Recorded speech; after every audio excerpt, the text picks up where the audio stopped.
मैं डॉक्टर चंद्रकला समाजशास्त्र के बीए थर्ड ईयर के सभी विद्यार्थियों का पुनः स्वागत करती हूँ। बच्चों, आज हम जिस टॉपिक को डिस्कस करेंगे वो है सामाजिक तथ्य। सामाजिक तथ्य जो टॉपिक है वो फ्रांस के प्रसिद्ध समाजशास्त्री एमाइल दुर्खीम का है। चलिए आज इस टॉपिक को शुरुआत करते हैं और आज हम सामाजिक तथ्यों के प्रकार पर प्रकाश डालेंगे, क्योंकि अर्थ और परिभाषाएं हम पहले ही बता चुके हैं और आज टाइप्स ऑफ सोशल फैक्ट्स पर चर्चा करेंगे। दुर्खीम ने अपनी पुस्तक के तीसरे खंड में सामाजिक तथ्यों को 2 भागों में विभाजित किया है। हम यहाँ क्या पढ़ रहे हैं? सामाजिक तथ्यों के प्रकार। दुर्खीम ने अपनी पुस्तक के तीसरे खंड में सामाजिक तथ्यों को 2 भागों में विभाजित किया है। अब मैं आपको सामाजिक तथ्यों के प्रकार बताती हूँ। 2 प्रकार का उन्होंने बताया है। पहला है सामान्य सामाजिक तथ्य और दूसरा है व्याधिकीय सामाजिक तथ्य। तो 2 तरह से बताए, एक सामान्य सामाजिक तथ्य है और दूसरा व्याधिकीय सामाजिक तथ्य है। चलिए अब इन दोनों पर प्रकाश डालते हैं। सामान्य और व्याधिकीय तथ्यों का भेद करने का नियम दुर्खीम ने पहले ही बता रखा है। तो देखिए, हम इसमें अपनी मर्जी से कुछ भी नहीं करेंगे।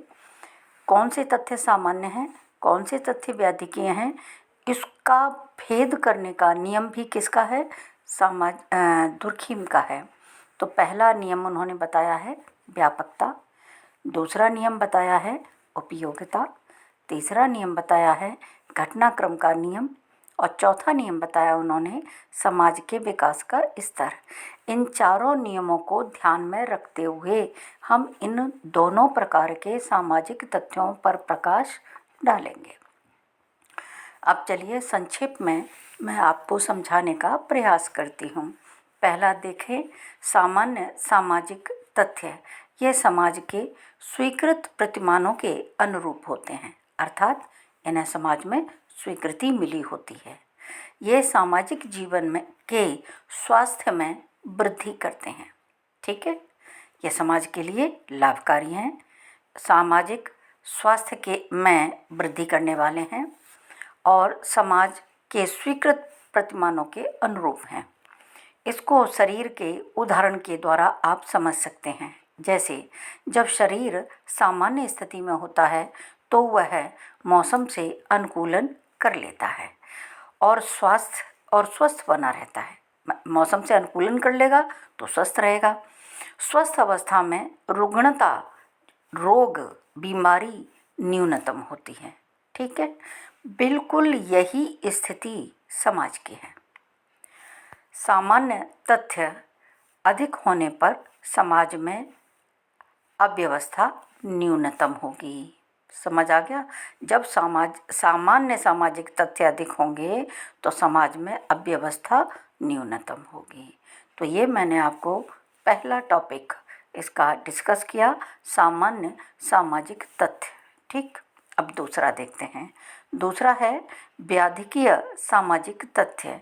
ये समाज में स्वीकृत प्रतिमानों के ठीक विपरीत होते हैं। समझ आया? कैसे होते हैं? स्वीकृत प्रतिमानों के विपरीत होते हैं। इनको समाज में अच्छा नहीं माना जाता है, क्योंकि ये समाज में बीमारी, अव्यवस्था, रुग्णता पैदा करते हैं।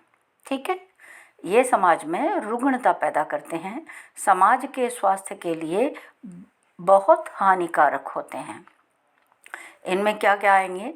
सारी की सारी सामाजिक समस्याओं को आप इसके अंतर्गत रख सकते हैं, जैसे अपराध, बाल अपराध, डकैती, वेश्यावृत्ति, आत्महत्या। ये सब के सब व्याधिकीय सामाजिक तथ्य हैं। इसके साथ और भी हैं, बहुत सारे हैं।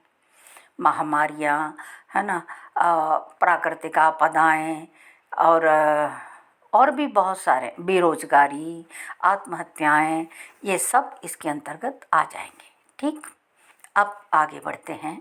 सामान्य तथा व्याधिकीय तथ्यों में भेद करने के कुछ नियम जो दुर्खिम ने बताए हैं, अब उन पर चर्चा करते हैं।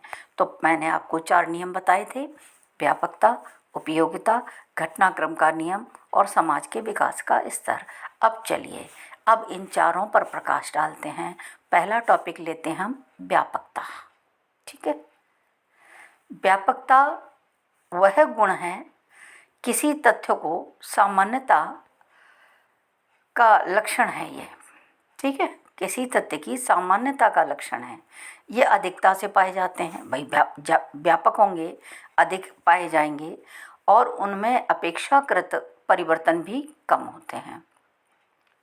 दुर्खिम के विचार से जो तथ्य समाज में अधिकता से पाए जाते हैं वे ही सामान्य तथ्य कहे जा सकते हैं। अर्थात जितनी अधिक व्यापकता होगी जिन सामाजिक तथ्यों की, वे उतने ही सामान्य कैटेगरी में आएंगे। तो सामान्य सामाजिक तथ्य का जो पहला लक्षण बताया है समाज में, व्यापकता अर्थात अधिकता। जो जितने अधिक पाए जाएंगे वो समाज में कैसे होंगे, सामान्य तथ्य कहे जाएंगे। अब दूसरी बात देखते हैं। दूसरी बात है उपयोगिता अर्थात यूटिलिटी। अंतर करने का ये दूसरा नियम दुर्खिम ने बताया है। क्या? उपयोगिता। सामान्य तथ्य समाज के लिए उपयोगी और लाभदायक होते हैं। देखिए, जो चीज़ उपयोगी है वो लाभदायक होगी, लाभदायक है इसका मतलब उपयोगी है, और ये दोनों चीज़ें हैं इसका मतलब लोग इनका प्रयोग करेंगे, है ना। तो सब एक दूसरे से कोरिलेट हैं। जो सामान्य तथ्य जितना अधिक व्यापक होगा वो उतना ही अधिक प्रयुक्त होगा। प्रयुक्त तो ऐसे ही नहीं हो रहा है, प्रयोग में व्यक्ति तभी लाता है उन चीज़ों को जब वो उसके लिए लाभदायक होते हैं। कोई भी समाज हो हानिकारक तथ्यों को स्वीकार नहीं करेगा। ये जरूरी नहीं है कि प्रत्येक सामान्य तथ्य अनिवार्य रूप से उपयोगी हो, ये भी जरूरी नहीं है। आप प्रत्येक नहीं कह सकते हैं, अधिकांश कह सकते हैं, लेकिन सब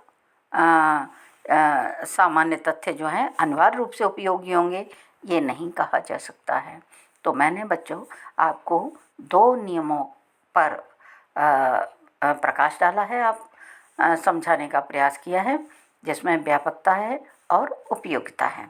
अब चलते हैं, आगे बढ़ते हैं और तीसरा नियम देखते हैं, घटनाक्रम का नियम, law of courses of events. ठीक है, इसके अनुसार पूर्व में घटी हुई घटनाओं के निष्कर्षों के आधार पर सामान्य तथ्य की पुष्टि की जानी चाहिए। जैसे मान लीजिए किसी व्यक्ति ने किसी से लड़ाई की, मारपीट कर दी, है ना, मारपीट कर दी। जब मारपीट होगी तो दूसरी पार्टी जो है वो उसका क्या करेगी, एफआईआर करेगी। ठीक है, एफआईआर कराएगी, केस चलेगा, लास्ट में जा कर के उसको सज़ा होगी। तो जब सज़ा होगी तो ये मान के चलिए पूर्व में जो लड़ाई झगड़ा हुआ था, जिसके लिए एफआईआर हुई थी, जिसके लिए केस किया गया था, तो उसके आधार पर ही सज़ा की पुष्टि हो जाएगी। ठीक है, तो ये आपको समझ आया कि इसके अनुसार हम पूर्व में घटी हुई घटनाओं के निष्कर्षों के आधार पर सामान्य तथ्य की पुष्टि कर सकते हैं। ठीक, चलिए आगे बढ़ते हैं और समाज के विकास के स्तर अर्थात stages of the development of the society.